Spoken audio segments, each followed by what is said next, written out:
In my first video on motorcycle recalls in the United States between 2016 and 2021, we looked at the raw numbers. In this video, we're going to look at what's behind those raw numbers. Stay tuned. Meerkat. We're going to start off by doing a short review of Part 1 with the 13 brands selected with the number of recalls and complaints. I've updated this a little bit because I did make a few math errors there, so not enough to change a whole lot. The position between Ducati and Harley Davidson changed. So this is what it is from worst to best.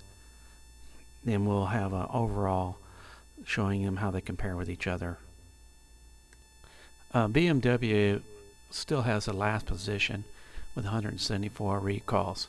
We'll get into BMW a little deeper just a little bit later on this video. What you want to do as you go through these and see these from 13 to 1 is watch the orange or copper line. Those are the complaints, and versus the blue line, which are the actual recalls. You're going to notice some manufacturers have more complaints than recalls, and others have more recalls than complaints. Interesting.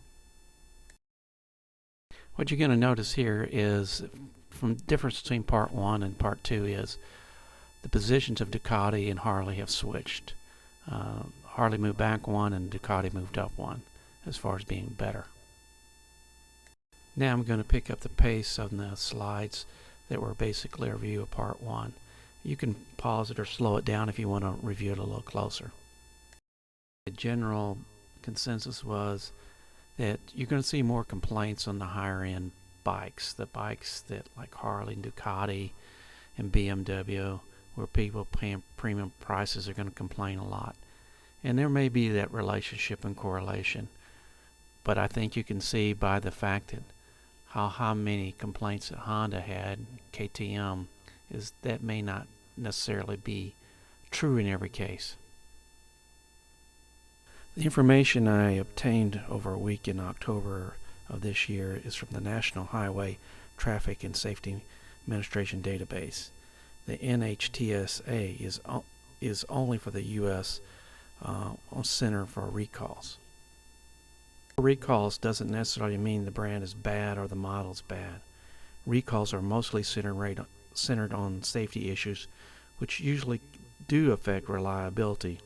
But recalls are not the reliability report card, but it can reveal issues about the brands and models. During the 6-year period, there were just 865 recalls issued for 3 million motorcycle sales between 2016 and 2021.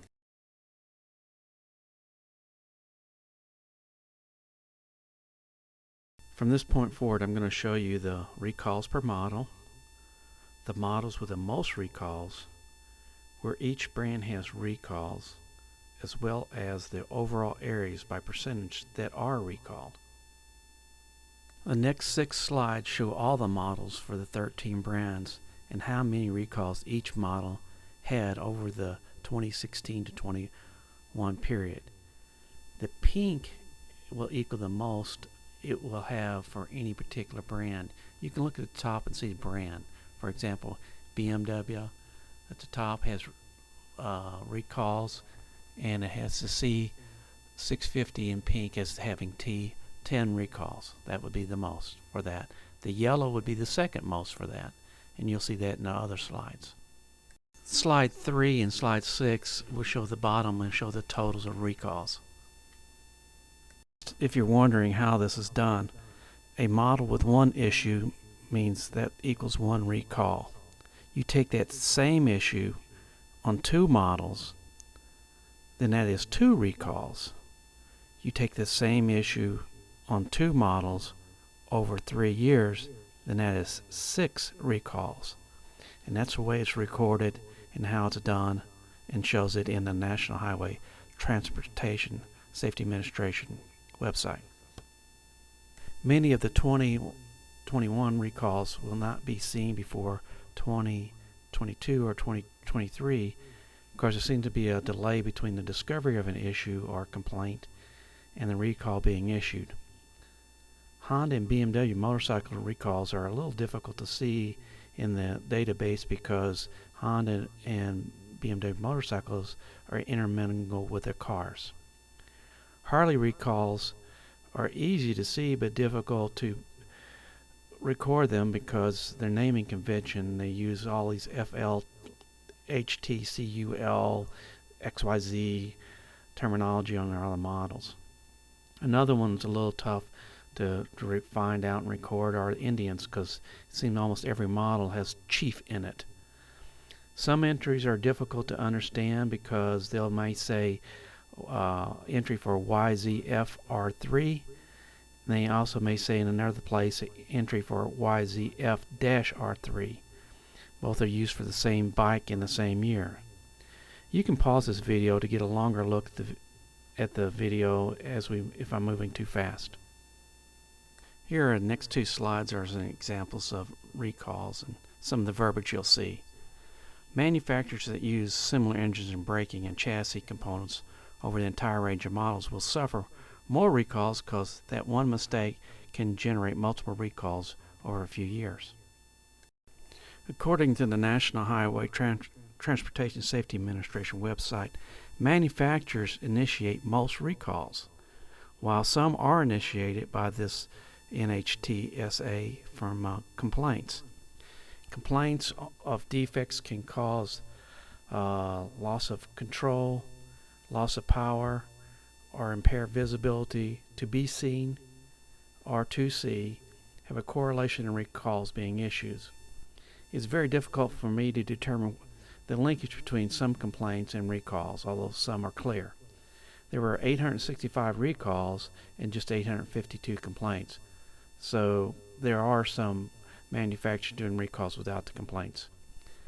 In this next slide, I've grouped the 865 recalls into 12 categories for all different brands so you can see which brand has issues.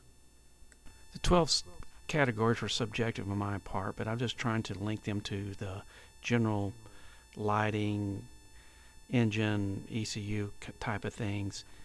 Under each category, you're going to see some categories, say for front and rear brakes, broken down into subcategories so you can better see where the issues are. Take those 865 recalls and break them down in percentages. This is where the percentages fall out, with brakes being the number one across all brands. In the next two slides, I'm taking some of the areas where the brands didn't do so well and kind of summarized in these next two slides. So you can see maybe Triumph didn't do so good on their wiring, or BMW didn't do so good on windscreens glazing. I'll give you a couple of slides with some examples of some of the 852 complaints. Some of them are pretty serious and good and have generated recalls. Others are kind of silly and by all means maybe even stupid. However, judging by the number of higher complaints Honda received versus the lower number of complaints Ducati received, I think there is a case to be said that not just because you pay a lot more money for a bike that you'll get more complaints. Not in every case anyway. This slide may upset a few people because your favorite bike, like mine, is on this slide. But the facts are that the recalls against these particular models for the years 2016 through 2021, good or bad, that's what they are. I did not separate or attempt to separate models like the GS and GSA because that's the way they're listed in the database. I guess in summary, the recall numbers are accurate, but they don't necessarily tell the whole story. Recalls are only part of the reliability story. Some brands seem a little slow to address complaints and issue recalls, while others seem to be more proactive. Many complaints are accurate and meaningful, while others seem to be trivial and silly. I've taken many hours to collate this information, and hopefully it can give you a better understanding of the context of those raw numbers.